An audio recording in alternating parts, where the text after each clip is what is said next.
Okay. Hello, everybody. Hey. I hope we're live.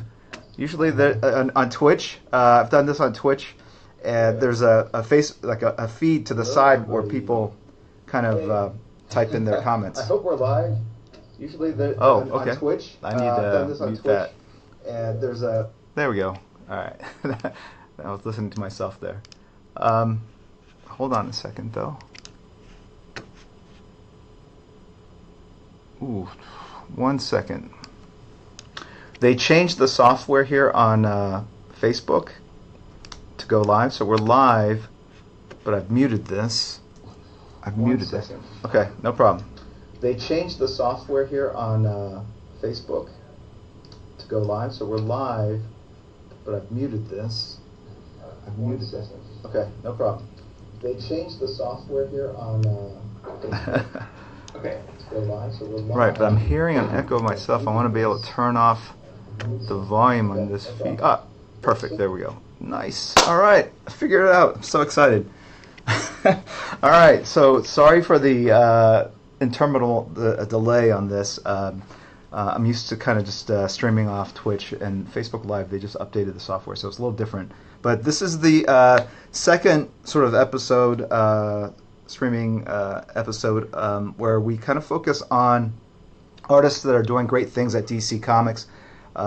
Last time we spoke with Mitch Gerards, who's doing Mr. Miracle, and this time we have Sean Murphy, who is the writer, penciler, inker, artist of Batman White Knight. The book comes out tomorrow.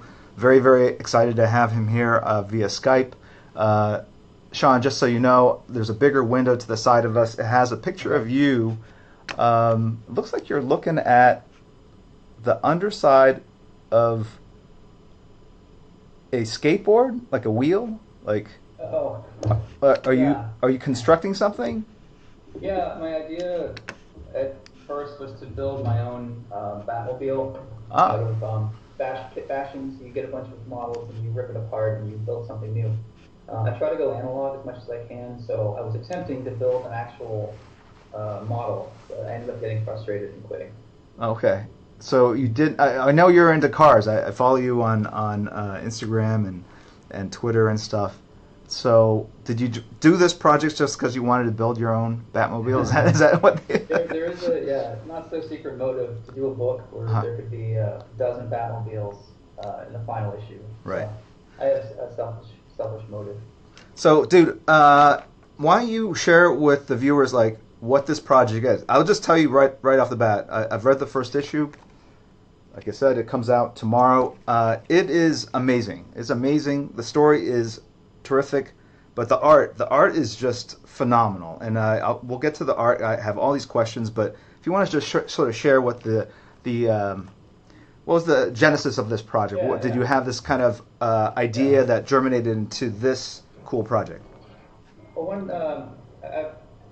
I've been a Joker fan for a while, and mostly from Batman the Animated Series, and I wanted to do a story where he would be utilized in a way where I hadn't seen before.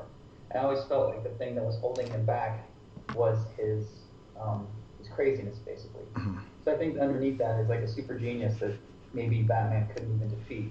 And what would happen if you cured Joker, and all of that came, suddenly you could focus all of his attention and become an even more dangerous villain to Batman, because he can outthink him. He has like this Machiavellian way of thinking 12 steps ahead, and how would you stop that? Right. And then I thought, well, what if he got support from Gotham? What if he was able to wage a media war against Batman?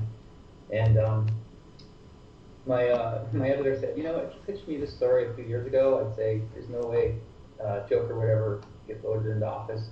But after this past year, he said, I think it's time. Sure.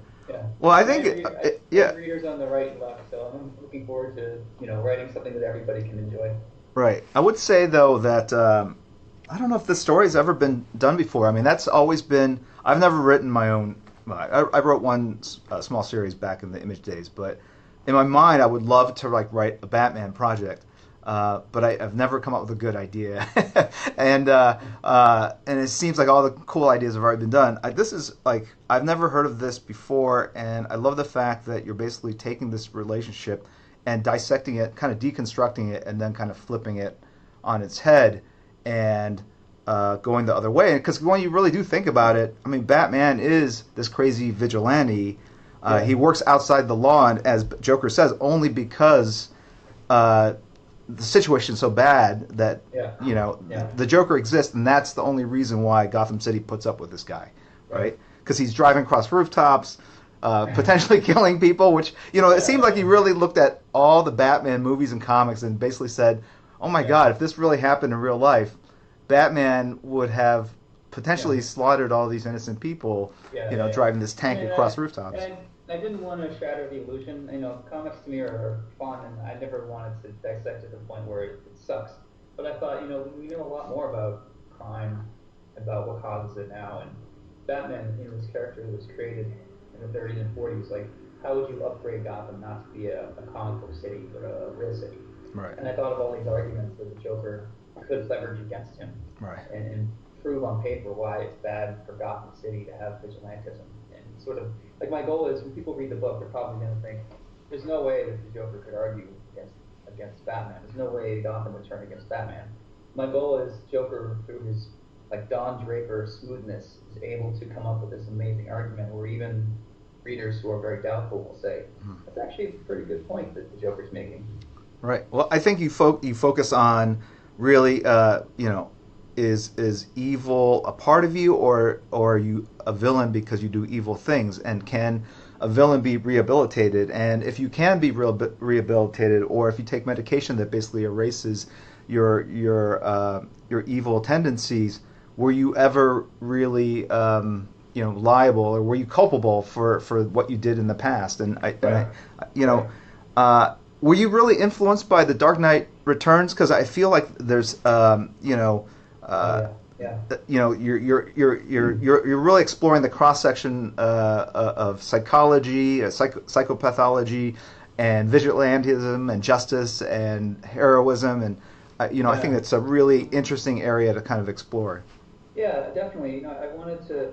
Frank Miller really captured the zeitgeist in the mid '80s of Reaganism and the Cold War and all that, and I thought there was a chance I could ever try to do something similar.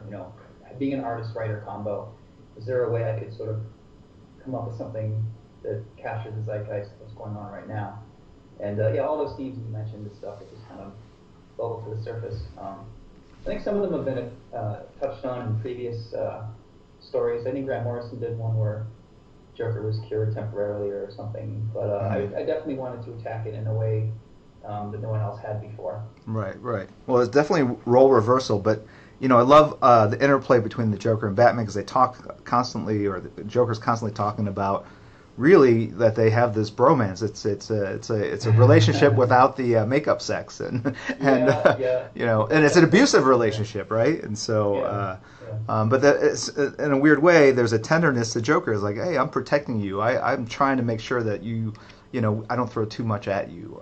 Really kind of subtly, passively, aggressively saying, I control you, right? Yeah. So I'm going to share some of the images of the book. So let's see, we got the second image. It looks like you got popsicle sticks and you attached them to skateboard wheels.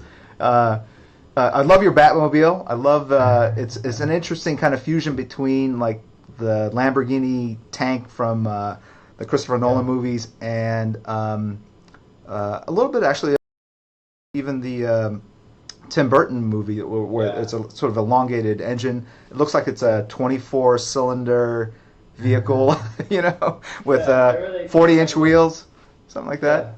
I really wanted to mix all of the Batmobiles together. Even in profile, it has that like Michael Keaton outline of the Burton movies. And I also wanted to create something that had like the long arms of Batman Beyond Batman. Right. So it's a bit of the spinner car in there too. So I tried to mix all the Batmobiles and create something that would fall in between modern Batman and Batman Beyond. And I think you had like a evolution morphing ability. I think you could kind of see where all the design elements are coming from. Right. Did you also incorporate elements of cars that you're a fan of as well? Oh Or? yeah, yeah. I worked in like I love Ferrari engine, headlights, parts of the front are actually front of the exhaust on the Batmobiles up near the front tires. Yeah, Is I'm showing. I'm one, showing. I think a cover to. It's a black and white with the car kind of zipping across diagonally oh with a yeah, big yeah. Batman torso. Yeah, so that's it's if you cut a World War like a Spitfire Yeah, plane in half, like that's that right. would be where the exhausts are. So the as he's driving, it's just flames everywhere. That's It's right. almost a little bit Ghost Rider. And the idea was that maybe Batman has become the devil of Gotham City. I even designed Arkham Asylum to look like Castlevania, Dracula Castle. And I even gave Batman a popped collar to make him look a touch more Dracula-like, just as like subtle storytelling hints about to sort of support the narrative. Right.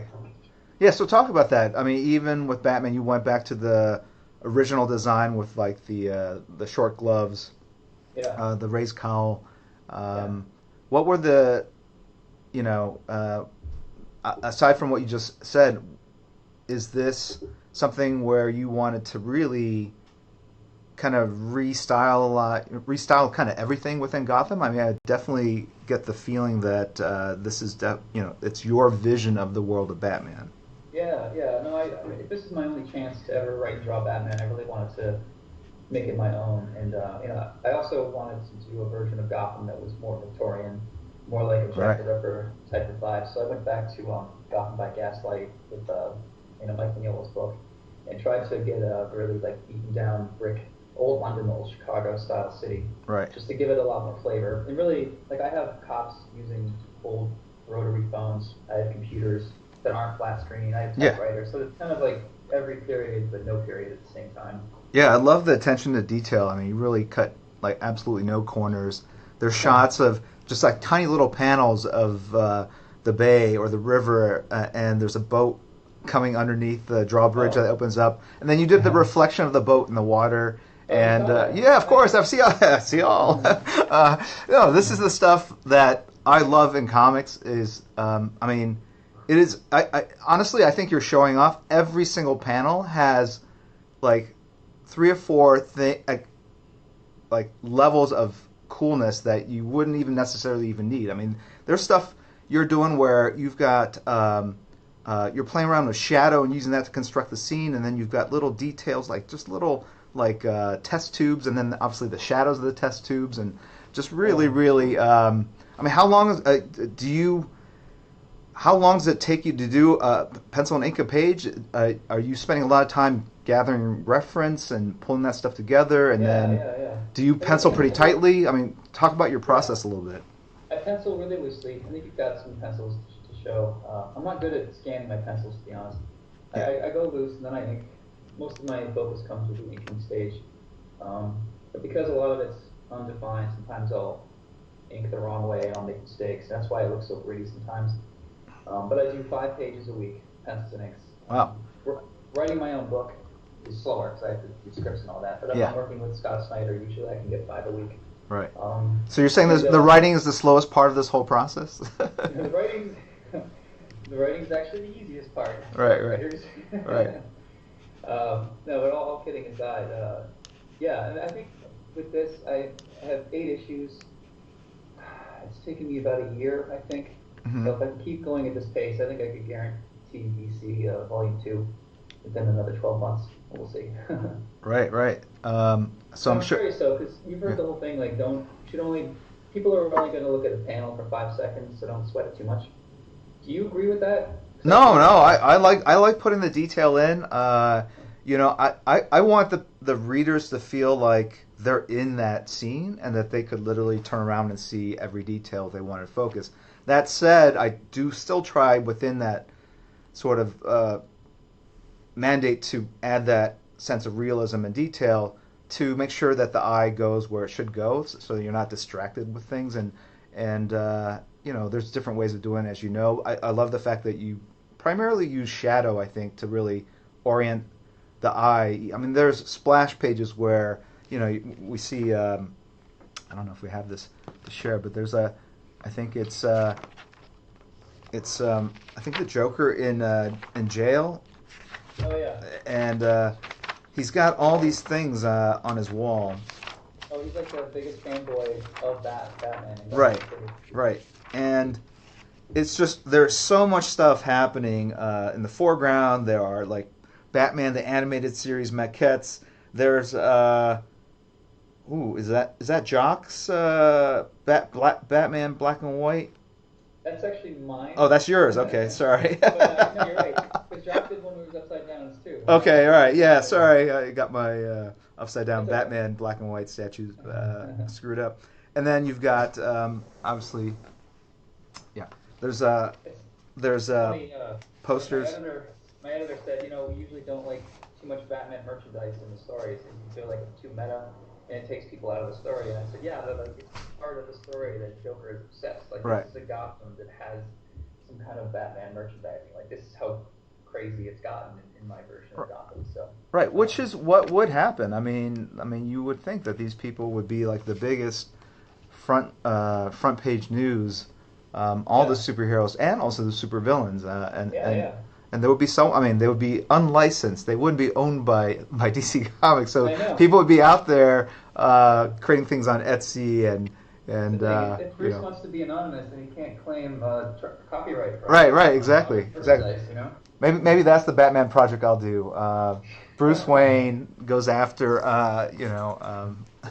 Corporate America. counterfeiters and bootleggers at Comic-Con. He goes down Artist Alley and shuts down everyone. That's right. That's right. I just bought this convention. Get the hell out. He has a belt full of cease and desist.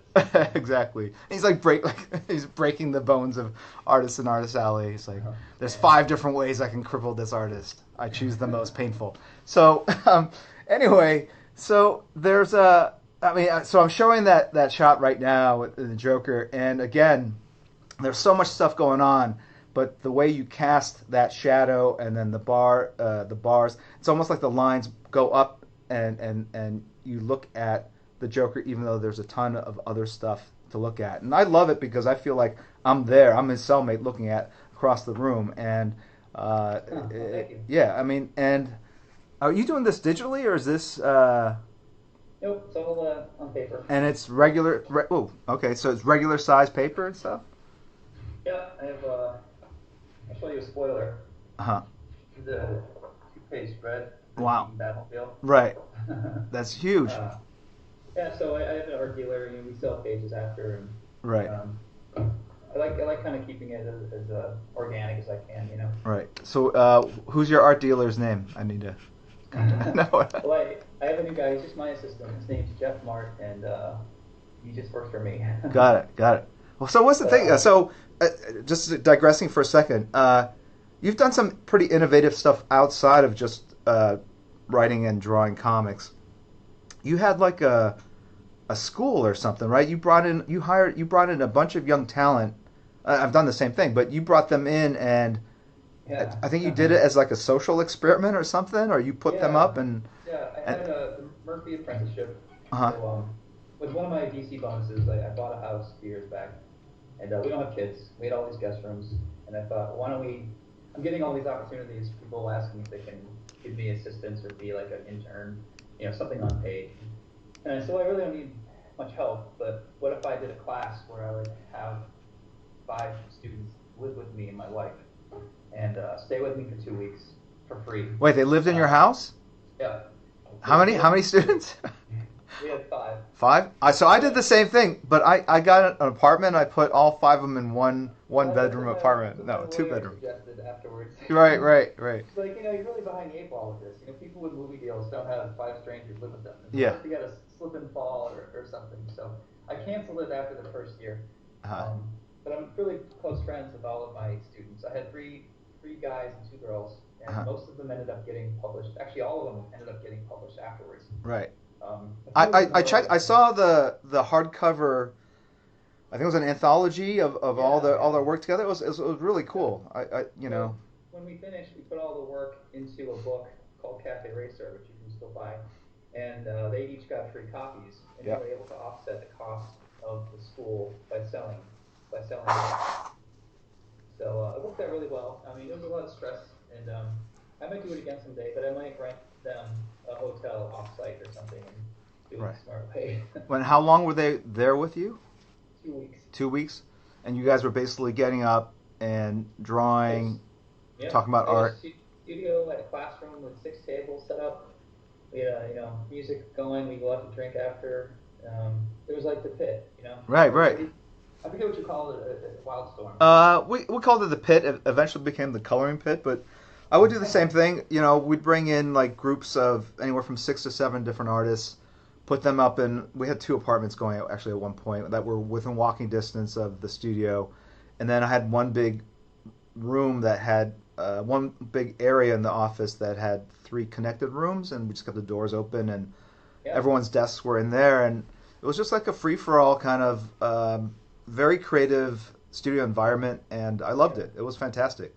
Yeah. It's funny, you get to use skills, and you know this, you get to use skills you don't get to use as an artist, because a lot of us are shut-ins, and try to have teacher skills, like to recognize who's struggling, who's fine, who needs more attention, who's having a block, and how to work that out while Right. you're still producing pages was different, because I don't get to do that stuff very much, Right. And then did you have cameras set up? Were you filming all this, or no? No, Okay. I had a friend suggested it as a reality show, but I don't know about that. Well, you don't have to be like on Bravo or whatever. At this point, everyone is filming everything that they do and streaming and putting online.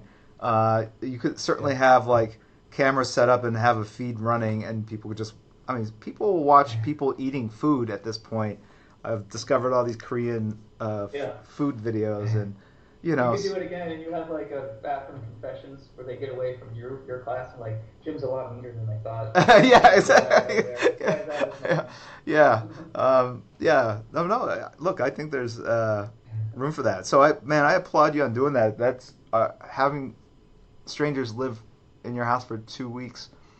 That's brave. Yeah. It worked out. I knew a lot of them ahead of time, and I vetted people to make sure, like. Yeah, of course. But I had a good eye, and it ended up working out. But yeah, I don't know if I'd risk it again, but I'd like to. Spiritually, it was a very fulfilling experience, Right. So getting back to this project, I'm like looking at these pencils. So these are pencils that you just ink. Well, these look like they're studies, but you would go straight to ink on this? You have some concept art there. You have a shot of the Batmobile, so it's all pencil. Right. So that one is basically ready to get inked. So Right. it's as final as my pencils usually go. Right. I'm picking up. Are you like tapping on the table there? I am. Okay. It's all right. Okay. So the Joker, interesting. So you did the before and after. I love that. That you made sure that it was like that. Jack Napier basically looked like the Joker with a different expression. So I'm showing that. So that's pretty cool. I wanted to keep him good looking. And years ago, I did a Hellblazer comic where I gave Constantine a really pointy nose. Yeah. And I always thought, man, he looks kind of like Joker with that nose. So I decided to kind of revive that look. Right. I'm showing that there's a side profile of Jack and the Joker, and showing that. Look, I love the. Can you talk a little bit about your influences? I definitely see maybe like some Bill Sienkiewicz in there, but there's also a degree of exaggeration, but also gritty realism. It's Well, I started out as a Jim Lee clone, to be honest. That's what I've heard that. I remember submitting to Wizard magazine. Right. I basically ripped off a cover you had done of Grifter, and I sent it in, and they're like, "Nice try. This is Jim's." Right. I think I was 10 at the time, but right. From there I went to. That was my peak demographic during the image days. Like 10-year-olds that didn't know better. They're like, "Oh my God, there's so many lines on this page. It must be like." So good. Yeah. That 10-page gate foldout was so insane. And Yeah. What could I done? But after college, I got some. Oh, you got educated, then yes, then yeah. No. It's a. I think my influences became a lot of indie comics. Yeah. And I was into Sergio Tobi. Yeah, I love his work. artist. Yeah, Italian artist. Sienkiewicz as well. I think he passed a few years back. Yeah. Jorge Zafino was another big one. Yes. Did, Yes. Punisher books and one called Winter World, which is really great. Yeah. And all these guys were mainly old school analog, Right. drawing on paper, like using different tools, razors, whatever. Yeah. Yeah. Then a lot of Bill Watterson, Calvin and Hobbes. So some of the cartooniness Right. sneaks in there every now and then. And some of the inking and stuff. The dinosaurs or creatures. I could definitely see that. It's a very interesting mix. I'll tell you that, and I'm dating myself, this is back when people mailed their artwork into the offices. I would love going to the Marvel offices and basically opening all the flat drawers of the different editors, and you could see like Barry Windsor Smith Weapon X originals. Yeah. And I remember seeing the Jorge Savino Punisher pages, and you could see the razor blade strokes that he cut into the page, paper, and then Zipatone on other pages like that Klaus Janson did. It was a sensual experience. It's not always an efficient way to work. Like a lot of those guys, as talented as they are, getting them to do 8 issues a year, forget about it. My goal was to try to do that in an efficient, realistic way that pushed forward, because DC is not going to want to wait 4 months for a single issue. Right. I made the deal with myself was, okay, I'm going to pencil, I'm going to ink myself, but I'm going to find a way to do it efficient, so I can get those big mainstream books. Right. So what are you inking with? I'm showing a close up of it looks like a Mr. Freeze shot. It's a 3/4 view. The line work on here, I mean, first off, it reproduced, which is amazing, because I see a lot of real fine lines. Are you using like a 0.1 or a 0.01? I use a Japanese deleter nibs. What? These are made in Japan. I find the Japanese steel is better than Crowquill. These things are triple the price, but they last 10 times as long. So right. A lot of times when I ink, I'll hold the paper up and ink. So if I push down on it, the paper goes away, so it doesn't allow you to get a really thick line. And then you'll need a really good. Wait! You hold the page off the table? Yeah. I'll lean it up. Actually, I think Travis Stray used to do this. He would ink on a carpet, and he would lift it up a bit. And then when you're inking something, you can actually push into the paper, and it won't flick, even though it's a Crowquill, Yeah. So a lot of the noodliness comes from just drawing like that off the board. I don't know if I've ever seen him do that. And I shared office space with him. Somebody. My rumor is much more reliable than your office. No, space. I don't. It could be true. I don't know. You're probably right. No, I don't think I ever sat and watched him draw. I mean, that was the thing. We had like artists like Adam Hughes come in, Michael Golden, and I don't know if I ever sat and just watched them draw. I think we just hung out and go out for beers, Travis, you'd have to lock him in a room and make him do it. Yeah. He did have a drawing table that was like felted. It had like a felt on it, so maybe that was the beginning of it. But that's interesting. I would think you would kind of lose control of the line if you did that a little bit. But you have to ink stuff that you don't care so much about. So it's like little trees in the background. If you're just building textures or hair, you can get away with it. But if you're trying to be really precise, like on a car or something, you wouldn't want to do that. So it's almost like automatic inking or automatic drawing, which like automatic writing is like when you just kind of open your mind and just stream of consciousness, like whatever in your head you write down. So you're basically, which is cool. I mean, that's how I do explosions or smoke billowing. Is like if I think about it, it looks too ordered and structured. I literally have to think about something else and just let my hand go to create a very abstract, chaotic shape. That's Well, the Batman black and white stuff you did a while back, I remember. I think you inked yourself. Yeah, I did. Yeah. I've always really loved that. Oh, thank you. So I can see. I mean, I feel like you were definitely doing basically what I do, but you don't even really think about it. Right. No. Look, even with when Batman fires the Batarang, when the string comes out randomly, or Wonder Woman's lasso, I have to look away and just scribble something. Otherwise, it looks just too structured or mannered or whatever. So, I really respect and react to gritty inks. Like when I ink myself, that's kind of how it goes. And someday I will do a project. I mean, look, this was inspiring. Just looking at this, going, wow, this is gonna be at the end of the day, you're gonna get 8 issues out. It looks like it's a pretty. How long of a story is it? 24. 24 pages. Yeah.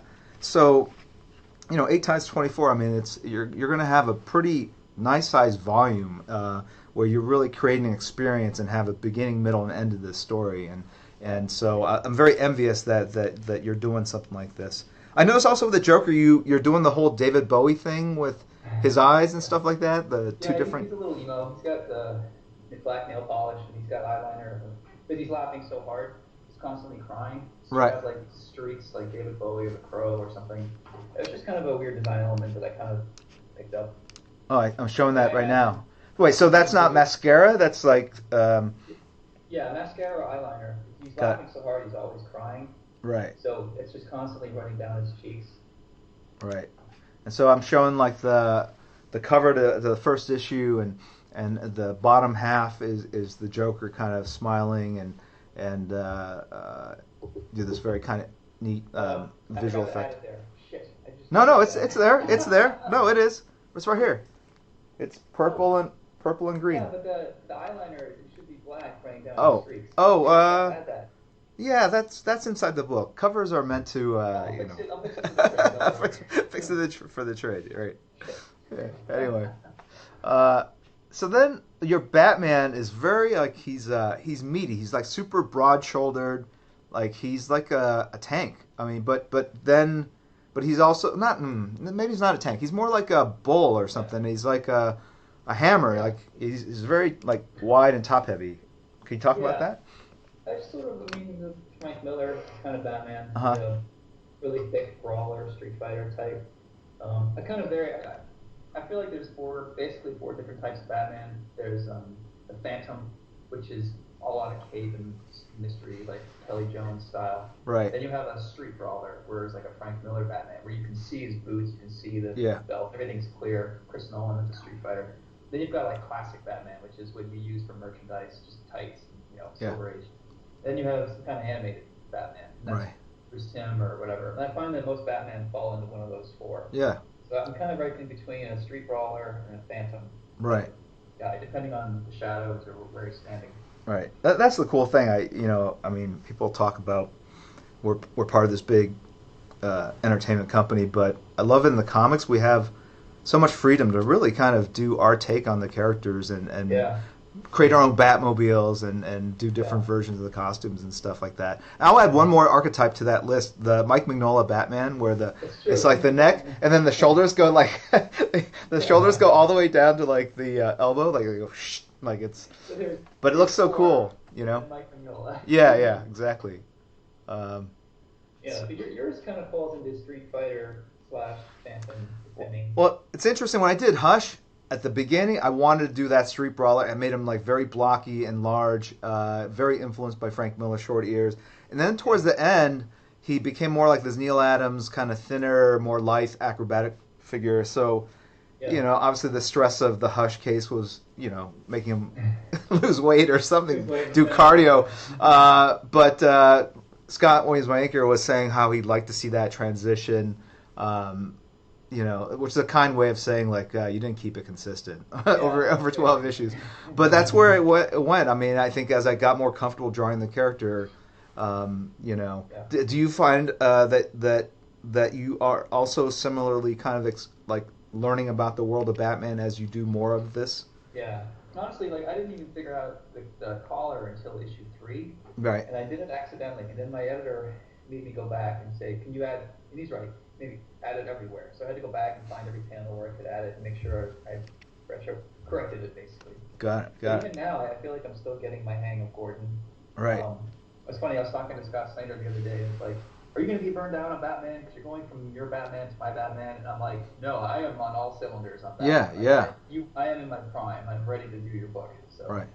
Let's do it. Well, I mean, I think the joy of writing yourself is that you can take the images you see in your mind and transfer them nearly complete to the page and share it with the audience. I mean, the first issue has some amazing splashes where the Joker's beating the pulp out of or the Batman's beating the crap out of the Joker, and the way you've drawn it, where usually the Joker's kind of fighting back or something, he's actually kind of just beaten and he's holding a vial of medication. And there's blood everywhere. And you just go like, wow, this is not a good like viral video for Batman. You know what I'm saying? Like if this got out, and I think that was kind of your point. It's like, when you look at it, the violence that Batman lives in, the world of violence, it's a very brutal and ugly thing, and most people would probably recoil from it, right? So one of the things I had to get out in front of was in my version of Gotham, Joker has never conclusively been pinned to a serious crime. Like the cops assumed, and they like padded evidence, and they made it look like he was a super criminal, but he's able to prove that they actually don't have anything. So if you can believe that, then the rest of the story kind of falls into place. Right. But overall, like I was going to say before, I mean, I don't know who was my advocate inside of DC, if it was you or Scott or Dan, but you guys really, let me do pretty much whatever I wanted on this off the reservation. And the book takes a lot of chances, and I'm just surprised. I'm flattered DC kind of let me do it. Well, I mean, it's definitely pushing the boundaries, some of the language. And actually, when Joker says so, the plot, in case people missed it early on, is Batman's kind of off his mind. He's just going after the Joker full bore, and then he's finally caught him, and the Joker basically makes this revelation that, hey, I can be cured. There's this new medication, I presume it's new, that could cure me, and he takes it, and he sort of becomes sane again, and then wants to redeem himself and fight all the charges against him to clear his name, and then he actually becomes the White Knight, hence the title of the book, for Gotham City, and Batman becomes sort of the feared vigilante bad guy, boogeyman, and so it's an interesting take on the dynamic between the two. I'm showing the splash where we kind of described the scene, and Batman is just gigantic in the shot, and the way you composed it with the camera looking up, and then everyone else in the background, like even the cops are kind of like leaning over, like you can see like they can't help but, it's like a car crash. They can't help but look, but at the same time, Batgirl just has this expression of like, oh my god, like, this is too much. In my Gotham, like the cops haven't officially acknowledged Batman, so here they are watching, and they're like, do we intervene? It's a good thing no one's watching. Right. And then, the video ends up going viral, and that's what sort of disrupts the happy agreements that Gotham has with Batman and police. Right. I think it's always been, before everyone had a camera phone, was, Batman is not a pretty scene, but we need him to protect us from the bad guys, and we'd rather not see or hear of him. Let him operate in the shadows, and once you put that camera and light on him, I think it probably is disturbing. It makes people wonder, like, what price justice, what price safety, right? And there's people, different point of views represented. So, like, Bullock thinks Batman should have been arrested a long time ago. Right. Montoya wants to give Batman the benefit of the doubt. Gordon's feeling guilty for letting it go on for so long.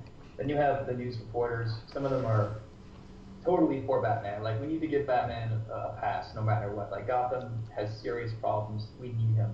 So, no matter what your opinion on what you think is believable in the book, that will be reflected in some character for you. Right. No, you're definitely going deep in the supporting cast. I think you have Harley Quinn in here as well. And here's my favorite scene. So after Batman's kind of beaten Joker to the pulp, the next page, after the Joker says, like, hey, there's this medication that could, like, fix me, Batman just literally takes the vial. He's just pouring, like, all these pills. Like, to me, that's like a very kind of extreme form of, it's not realism. It's I don't know. There's probably an art term for it where it's exaggerated realism. And I remember there was a Bill Sienkiewicz Electra Assassin book that he fully painted that Frank Miller wrote, which had very similar kinds of things, and you kind of wonder, like, did this actually happen, or is this a dream, or are we seeing it from his point of view? And that allowed Bill to really, and Frank, to do scenes that were so over the top, but so really cool and fun and different from anything else out there. So dude, you have all what? Go ahead. I was going to say, Harley Quinn becomes a massive character in the book. Even in the logo for White Knight itself, you can see her diamonds up in the W. Like she becomes a major player in sort of guiding Joker through this. They become like this power couple in Gotham. I have some really good surprises in issue 2. Interesting. I also noticed with the cowl of Batman, there's one shot. I don't know if this is a cover. It's like a headshot, and then it goes to black, and then you see the Joker kind of kneeling at a desk with all these candles. Oh yeah, yeah, yeah. Is that a cover or is that the Batman? He looks like an eagle or something. Like his countenance, like his eyes, and the structure of his cheeks and stuff. Yeah, But, he does. He does. Yeah. And so what's going on in this scene? This image is So Joker's that page you pointed out before, where Joker's surrounded by all of his Batman toys. right. He's the #1 Batman fanboy. He's obsessed. He makes it into like a Batman altar, where he's just so obsessed, he's practically worshiping Batman. So I wanted to do a cover where it just had the altar, and I needed to have some kind of design element over him, so I just threw in Batman. Got it. Yeah, awesome. And then you were talking about Harley Quinn. I think there's some stuff here. Yeah, she's more in issue 2. She's not really in this one that much. There's like it looks like it's an origin. Do you do the origin of the Joker in this story? Is that? Yes. Yeah. So his name is Jack Napier from the movie, and I got Warner Brothers' approval to do this somehow. Somehow. Yeah. I don't Right. know. Yeah. No, that was made up in the Sam Ham. Is that the guy? The Tim Burton movie. Yeah. Yeah, but it was used in the animated series, and because I knew that series so well, I just assumed his name was always Jack Napier. And then DC corrected me, and I said, "Oh man, I have all this. Can I use them, please?" And they said, "Yeah." So what it does is it takes the Jack Napier history from the movie and some of the stuff in the cartoon.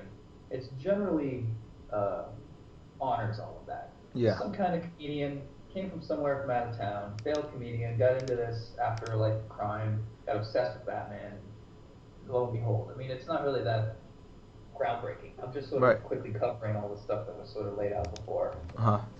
In this montage, you know. Yeah.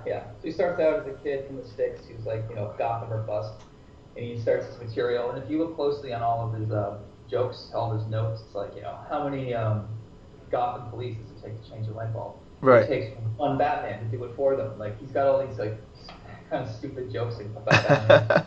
And you can see, like, as each note goes further and further, now you're looking at a magazine clipping where, like, this comedian has gone bad and Jack Napier falls into the acid. So it's kind of a quick one-page recap, like everything that happened that brought him to this place, Right.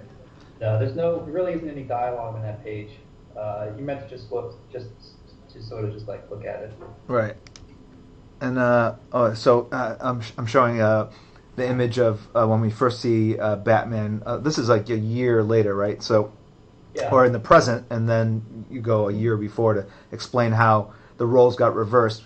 But this is the brawler Batman, and he's in Arkham, and he's got his mask on. This is the thing. I did have a story where Batman, like, could Batman go to Arkham Asylum? I was kind of exploring, and then I said, wait, if he got put in, wouldn't they take off his cowl, or is it? Right. Yeah. But then I said, well, at Arkham, everyone's a little crazy, and like they don't want to make them worse, so they allow them to indulge in their idiosyncratic kind of behavior. Right, So right. So there's an out there for sure. I mean, it's a comic. Right. There's a reason why he lets him. So when Jack/Joker has him arrested, he has it so nobody touches collar. Like, let him have his secret identity. Yeah. It's kind of a spoiler, but not really. But then, does that mean like Batman sleeps with his mask on, like in Arkham Asylum? Like, does he go to the shower and like? And he's, what? Write that comic. that's the comic I'm gonna draw. That's the story I'm gonna write. It's like, yeah. I know Kevin Smith explored kind of where does Batman go to the bathroom, but like if you do go to Arkham, but you know what? It's a creative license, and the story's got to be told and stuff like that. So, anyway, but so I mean, you don't want to give spoilers and stuff, but over 8 issues, I mean, what is it that you're exploring beyond the relationship between Batman and the Joker? I mean, is there stuff that you can share with the audience?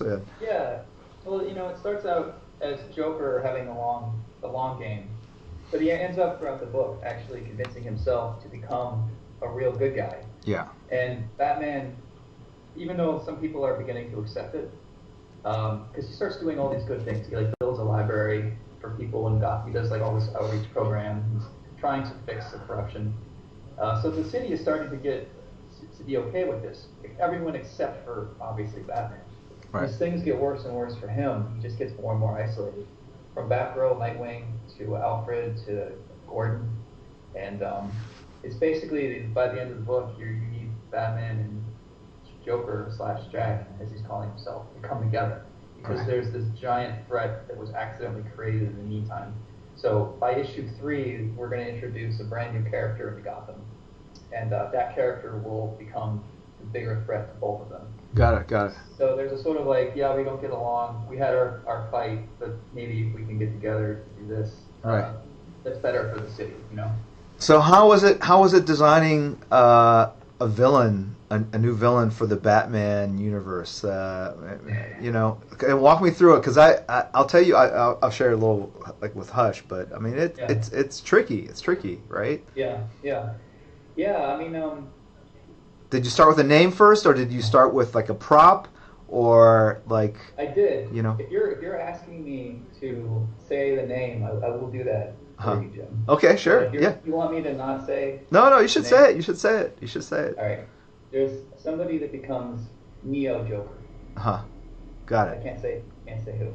Got it. Okay. So it's sort of a rendition, a spin on the Joker, and some other stuff going on as well. So I had a good template of what to bounce off from. I mean, I could send you issue 3, and you can kind of see what. Yeah, sure. I see the pages kind of disjointedly here and there, and then on, I think Twitter. I mean, you're new to Instagram, but you were putting up like close-ups or whatever. You know, sneak peeks and stuff like that. I know DC doesn't want me to spoil too much, but they seem to be okay with like a work in progress shot as long as it's not too spoilery. So I've been kind of doing that. In this day and age, I think that's the way to go, and I do the same thing, and you know, I don't, you know, it's never hurt sales. I mean, you know, you share something, people are into it. I mean, look, people give out free advanced copies of books, and people still go out and buy the book itself. They want to own the thing if they really love it, and people are going to love this book, man. You know.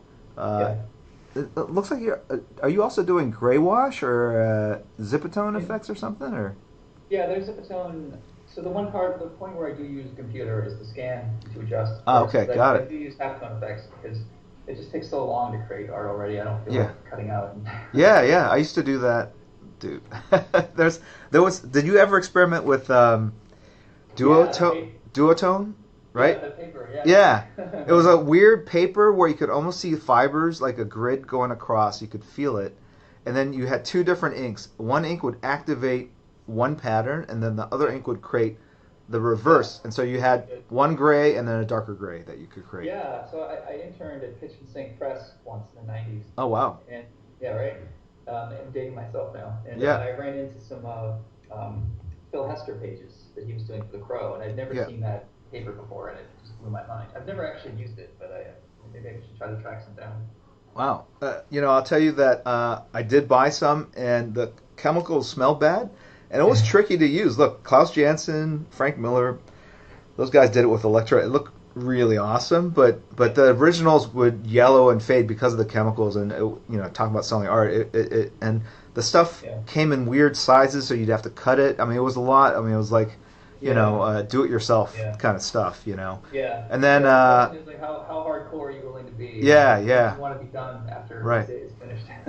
And then I would go to the art store and buy Zipatone, which is like the film that you cut it, like you were saying, you cut out and you basically lay it down on your art, or you lay it down your art and you cut it out. And that stuff was like $5 a sheet, and at the time, that seemed like a ton of money. It's still a lot, it adds up. It's even more. It's more now. If you get it from Japan, because the manga studios print out a lot of good stuff, but it's like it's only that big and expensive. They still use it over there? I thought all that stuff was digital at this point. But yeah, they love it, man. I don't know. Right. So aside from the fancy steel Japanese nibs, are those like Cornord nibs? Isn't that the same thing? No, it's I don't know what The, Kono nib is. You uh, mean the you know, like sample pen? the ring. They're like the colored. They're white The pens rapidograph. with like yeah, rapidographs. Yeah. Yeah, no, I don't use those. I use just the metal. No, but aren't those similar to the Japanese ones or no? Those are completely. No, this is an actual Crowquill. Oh, okay. So this is like a Japanese, a better version of Crowquill. And then the other thing I use is just the Raphael A404 brush. Oh, wait. So you're saying the Japanese nibs that you were talking about before are actually Crocwell nibs? They look exactly like Crowquill. That's right. Wow. Okay. Yeah. I used to use the Hunt 102. Those Uh, so those are made so poorly. Like yeah, they would break. They would make tattoo splinter. needles that are cheaper than those. Those Right. are so expensive, and every other one sucks. Yeah. Sorry, people. So I had to upgrade to a Japanese version, which is a lot better. Wow. Next time I see you, I'll give you a All pack. right. I moved on to microns. I mean, I invested time into like learning how to ink with a Crocwell, Yeah. and every time you would see splatter on a page, that's Yeah. because the nib broke and it just like the ink Yeah. would go Yeah. flying everywhere. But man, that took like months to kind of become Yeah. comfortable with it. So yeah, but that's old school. I think most artists now are either digital or they're using markers at this point, Yeah. or brush. I don't know anyone that uses a Crocwell nib anymore. So I think me, Jay Lightstein, um, um, I know a handful of them. I'm drawing a blank right now. right, but Yeah, now we're kind of dying out. no, but now I understand the whole thing about lifting the paper off Yeah, the yeah, thing. Because if you apply pressure to a Crocwell nib, basically it widens the gap and you get a thicker line. You're putting a dead exactly. line down, but basically just giving enough pressure so that the ink goes from the Yeah, nib. Got it, got it. All yeah. right, And that then makes you can sense too. actually push it against the grain. And I use rough paper. You can Uh huh. actually ink a line against it, and it doesn't flick like that. Interesting. Wow. Yeah. So wait, are you Next moving the time, paper against the static nib or yeah. no? Really? Sometimes, yeah. All right, Next that's time, you know what, Jim? Next time you do a cover, I'll right. make it for you. All I'll right. take care of everything. No, I'm gonna come to your house. I'm gonna live there with you and your wife for 2 weeks. God. That's Just don't fall down the stairs and kill me. yeah, that's so then whiteout. Do you use a lot of Pentel whiteout? Like there are people that tune in that just want to like know Yeah, the just secrets. that Like, or oh, use that one. yeah, I don't like that. I like the brand. I don't like the pen ones yeah, because you can't quite put enough pressure on the whole thing. Like the smaller, chunkier, square ones, you can apply pressure more yeah, evenly. That one kind of I feel like it's like a tube yeah. of toothpaste. Sometimes the whiteout's going the It opposite is, yeah. direction, right? Yeah, that's for really gross corrections. That's Got it, just got it. pull it And up. and use the screw-on whiteout that people used to use for typewriters. Yeah, so I'll use that Oh no, that's for a that. brush. Yeah, okay, yeah, right. That's pre-made. Yeah, Yeah. again from Japan. It says Comic Ink, but it's white paint. I So think it's how do you like buy the stuff from Japan? Do you go over there? JetPen. They have a Japanese site that I order from. Right, I have a friend who translates for me and makes sure I get the right stuff. So, right. I mean, they might sell it with an American version of it, but I just haven't found it yet. I'll have to look on Amazon. I can find most of that stuff there. I for the longest time, I still draw with a .4 millimeter mechanical Mm-hmm. pencil, and you couldn't find it anywhere else. I discovered actually a Toya, like a stationery store, a huge Yeah. stationery store in Tokyo, and I loved it because the .3 it gave you like detail, but man, the lead would break, and then the Yeah. .5 it was a little thick and dark, and the .4 gave me a sharp, thin line that didn't break, and then I just scooped up .4 like extra magazines of lead. I mean, just Yeah. 20, 30 at a time, hundreds of dollars worth, because I didn't know why I'd run out or I'd come back Yeah. to Tokyo, and I Yeah. did that for years, and now you can just buy it on Amazon. Yeah. So Yeah, it feels yeah, less that's always special, great. but but it's cool that these tools exist, and Yeah. do you use any other weird tools? Like do you have a hairbrush where you push off the eraser shavings? Are you a tidy person? Are you obsessive compulsive when it comes to inking, or are you just kind of your house looks very clean. It looks very Yeah. tidy, or is that your office? It's my office. I mean, I'm building another studio, which this is just a temporary thing now. Uh-huh. Just got a new house, so. Nice, Um, congrats. But oh, thanks. Yeah, I'm usually pretty clean. Like I'll go through on my pages and white out all the mistakes and fingerprints that I'll make accidentally. But yeah, by the end of the day, I'm pretty much covered in ink and I've got it on my face. Right. But as far as unusual tools, A razor, or ink with calligraphy nibs sometimes. To get a thicker line? Yeah, I mean, it's got a lot of character. It doesn't Right. work on every book, but I remember seeing Ashley Wood do this, and I always thought it was kind of a neat trick. But that's basically it. Do I have some technical pens for fine detail, like like wheels and ellipses and stuff like that. Right. I use sometimes I'll ink with a 1/4-inch brush just for really loose facial hair or like arm hair sometimes. Right. Kind of depends on my mood. Because sometimes you come in, you're feeling like using a nib. Sometimes you're just in a brush mood. And no markers. That's a poor man's crutch, right there. No, I have some staplers here. But I try not to use them because I heard Jim Lee uses them. Yeah, no, I use the Sakura Micron. Yeah. The Staedtler, I'm not as big a fan of their markers. For whatever reason. Yeah, but the markers, I mean, they can, 2 times out of 5 they're dry. I mean, so I have a big box of markers, and it's a process. Whenever I travel, I have to ink something. I have to bring like 40 markers in the hopes that I have one good one at the right size. So when you don't have the tool you need that day, and you're not near an art store, that's like the worst feeling. Right. Yeah. So are you someone that works kind of during the day? Or you work late at night? 5 days a week, 9 to 5. Take weekends off.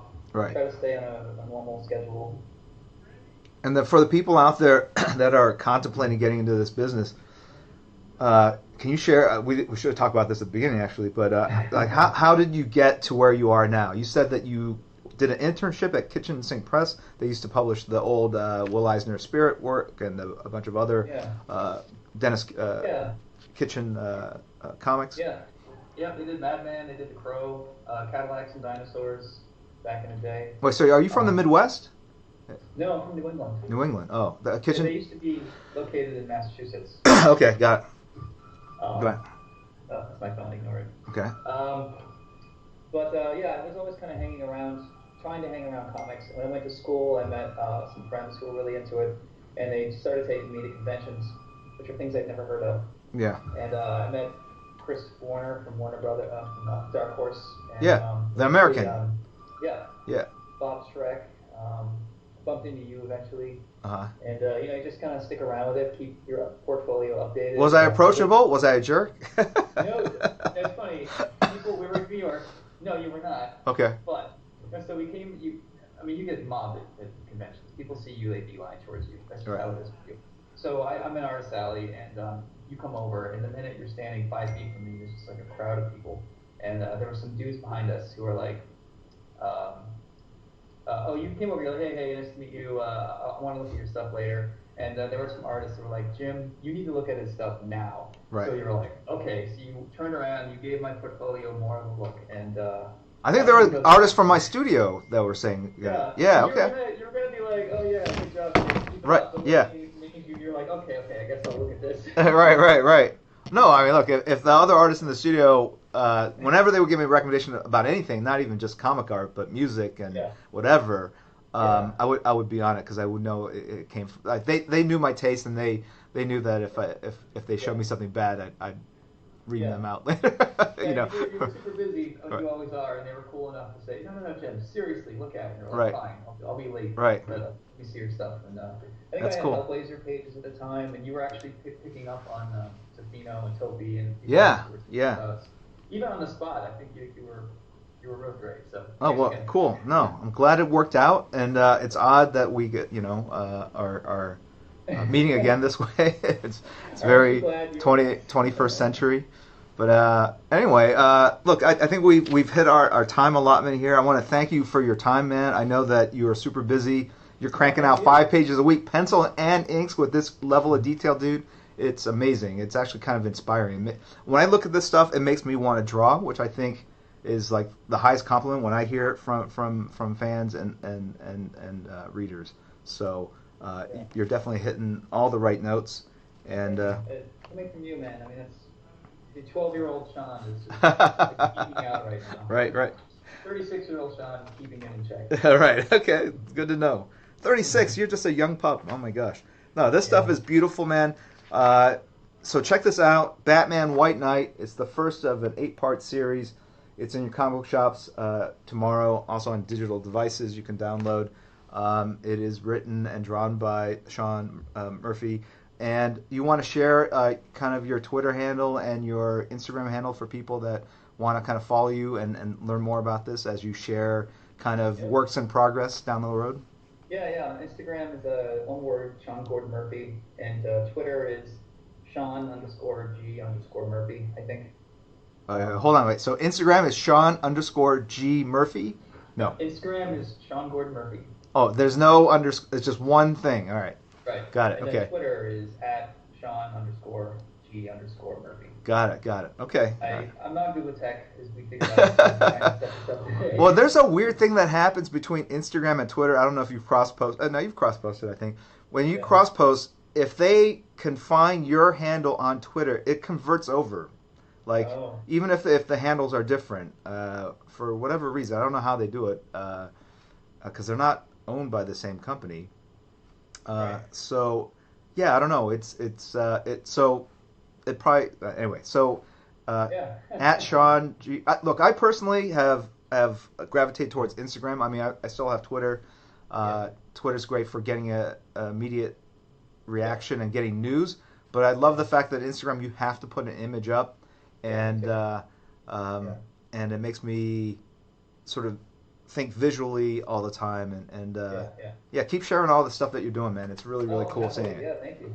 All right. Again, thanks for this. I appreciate it. Hey, no problem at all. All right. So hopefully people enjoy this and they'll leave positive comments underneath. All right. Hopefully. All right. Take care, man. Thanks again, man. All right. Bye.